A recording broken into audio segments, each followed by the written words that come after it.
Our next speaker is a practicing Canadian physician and currently co-founder and CEO of MyBestHelper.com, a high-tech venture that fundamentally disrupts how families find help around the home. The company has received numerous recognitions, including first place winner here for Startup Weekend in 2011. She's been a mentor and a judge in many hackathons, startup weekends, and is a firm believer in paying it forward as acknowledgement for the great mentorship she's received along the way. Interestingly, she's a sort of ex-coder, early tech adopter, which allows her to still advise healthcare and health IT projects, including Medeo, which is a virtual medical clinic, and Curatio, which is a sort of revolutionized, personalized mobile support tool. She's personally received numerous awards, including WXN's Top 100 Most Powerful Women in Canada, the Queen Elizabeth Diamond Jubilee Award, and certainly Business in Vancouver's Top 40 Under 40. So, please welcome Alexandra Greenhill.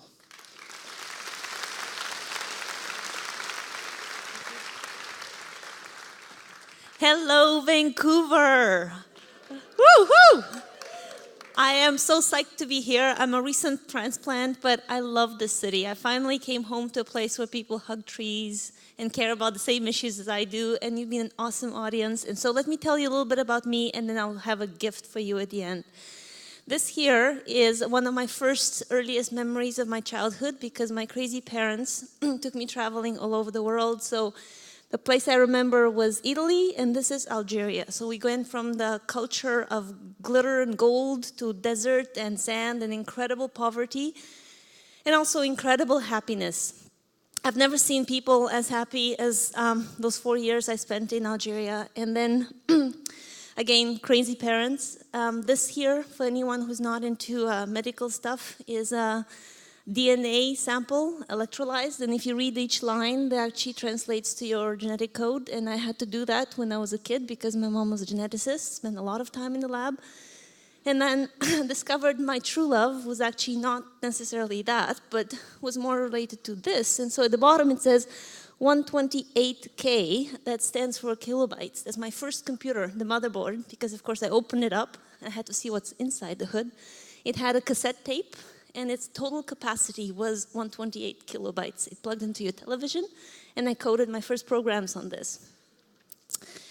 So then somehow I decided to go into medical school, and they put us into an exam room to be interviewed, but then they gave us half an hour to write an essay on one page, and they said, please describe your life in 10 years. And I sat there and I said, well, that's like asking me what's like to live on the moon of Jupiter. I have no idea what my life is going to be in 10 years.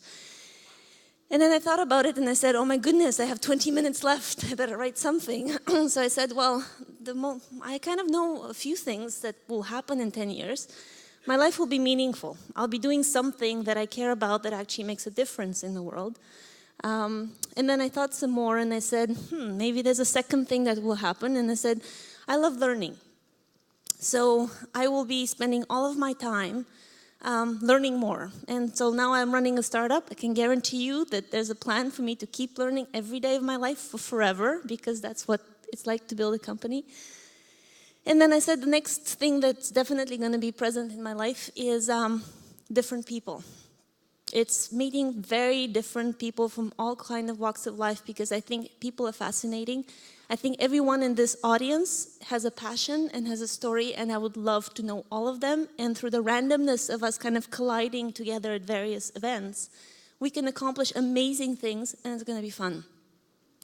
So little did I know that that's the perfect recipe for getting into medical school, because when I started examining people who are interviewing people who are interested in getting into medical school, those are the three constants that they said: help people, make a difference, keep learning, be open to different personalities. And I did some amazing things following those three constants. And you heard about the accomplishments, but the part that usually they don't put on a bio is how do you get your wisdom is through some pretty harsh life events that repeatedly happened to me. So by the time I was 12, I'd met more accomplished surgeons that you will ever meet, because my parents kept being told that, hey, she's got a condition, and she's not going to make it. One of my brothers died. And then last year, one of my other brothers died, and I kept getting re-questioned in my belief system of what is the meaning of life? Like, why do we exist? Why do these things happen? You have a plan, and the plan kind of immediately changes. And then I thought about it, and throughout all of these challenges, the question that came back is love. To me, the meaning of life is love. It's love for what you do. It's love for the people that surround you. It's love for the activities, the cities, the surroundings that you inhabit. And I've built all of my things, all of the things that you've heard in the bio is all about making a meaningful change.